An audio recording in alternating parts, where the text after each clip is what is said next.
வெற்றியை போலவே ஒரு தோல்வியும் நல்லதடி.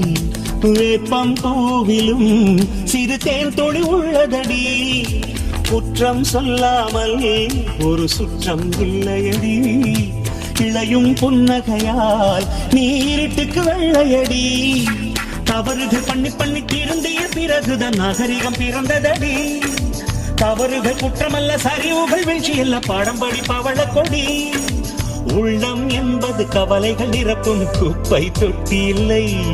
உள்ளம் என்பது பூந்தொட்டியானால் நாளை துன்பமில்லை. புயல் மையம் கொண்டால் மழை மண்ணில் உண்டு. எந்த தீமை கொள்ளும் சிறு நன்மை உண்டு. ஓ